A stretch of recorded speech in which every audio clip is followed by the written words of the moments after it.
बीते दिनों अग्निवीर योजना को लेकर काफी विवाद रहा। अब अग्निवीर को लेकर एक ऐसी खबर आई है जिसने सबको चौंका दिया है। ये खबर पंजाब के मोहाली से आई है। पंजाब के मोहाली में एक अग्निवीर जवान को लूटपाट के आरोप में गिरफ्तार किया गया है। वो इन दिनों छुट्टी पर घर आया हुआ था। अब इस लूटपाट के पीछे क्या कारण था? क्या ऐसा हुआ कि अग्निवीर को ऐसा करना पड़ा? वो मजबूर हो गया ये करने के लिए? इन्हीं सब पर बात करेंगे आज के इस वीडियो में। सबसे पहले समझते हैं कि क्या है ये पूरा मामला। तो हिंदुस्तान टाइम्स की एक रिपोर्ट के मुताबिक मोहाली पुलिस ने 24 जुलाई को छप्पर चिरी के पास हुई कार जैकिंग यानी कि छिनैती के मामले में 3 लोगों को गिरफ्तार किया था। अब इन तीनों आरोपियों में से एक आरोपी इशमीत सिंह उर्फ ईशू इंडियन आर्मी का अग्निवीर जवान निकला। ये जानकर पुलिस भी शॉक्ड थी। एक अग्निवीर कैसे एक चोर बन सकता है भला?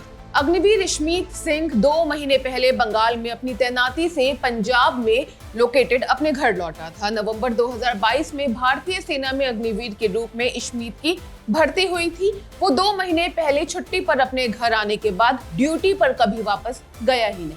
छुट्टी के दौरान उसने अपने भाई प्रभदीप सिंह और दोस्त बलकरण सिंह के साथ मिलकर हथियार जुटाए और लूटपाट शुरू कर दी। मोहाली पुलिस ने इस गैंग को पकड़ा। उनके पास से चोरी की टैक्सी, बुलेट मोटरसाइकिल, स्कूटर और देसी पिस्तौल भी बरामद हुई। हिंदुस्तान टाइम्स की ही रिपोर्ट के अकॉर्डिंग एक इन्वेस्टिगेटिंग ऑफिसर ने खुलासा किया कि इशमीत उर्फ ईशू 2022 में सेना में भर्ती होने के बाद वेस्ट बंगाल में पोस्टेड था। वो मई में 1 महीने की छुट्टी पर घर आया था, लेकिन शायद कम सैलरी की वजह से वापस नहीं लौटा। पुलिस को इस गैंग के बारे में पहले ही इंफॉर्मेशन मिली थी कि वो हथियारों के बल पर वाहन लूटते हैं और फर्जी नंबर प्लेट लगाकर उनका इस्तेमाल करते हैं या उन्हें बेच देते हैं। इस इंफॉर्मेशन के बेसिस पर मोहाली के सदर कुराली पुलिस स्टेशन में मामला दर्ज किया गया और जांच शुरू हो गई। जांच में पता चला कि तीनों आरोपी पिछले 2 महीने से बलोंगी में एक किराए के कमरे में रह रहे थे। इस अपराध में एक अग्निवीर के शामिल होने के खुलासे के बाद मोहाली के सीनियर पुलिस अधीक्षक एसएसपी संदीप गर्ग अब सेना को लेटर लिखकर इशमीत सिंह के बारे में इन्फॉर्म करेंगे।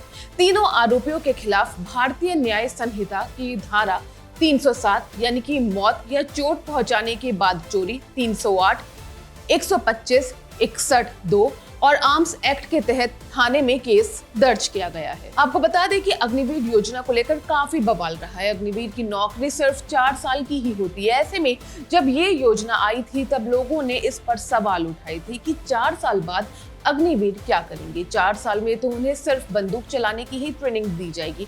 उसके बाद समाज में क्या वो एक नॉर्मल सिविलियन के तौर पर रह पाएंगे? ये सवाल सोशल मीडिया पर भी काफी गूंजा।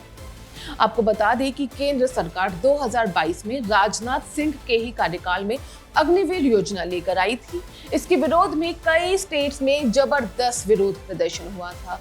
इस हिंसक प्रदर्शन के बाद इसमें शामिल युवाओं के खिलाफ केस तक दर्ज किए गए थे। इसके तहत 17 से 21 साल की उम्र के युवा, जिनमें पुरुष और महिला दोनों ही शामिल हैं, उन्हें 4 साल के लिए अधिकारी रैंक से नीचे कैडर में भर्ती किया जाता है और इसी योजना में भर्ती किए गए युवाओं को अग्निवीर कहा गया है।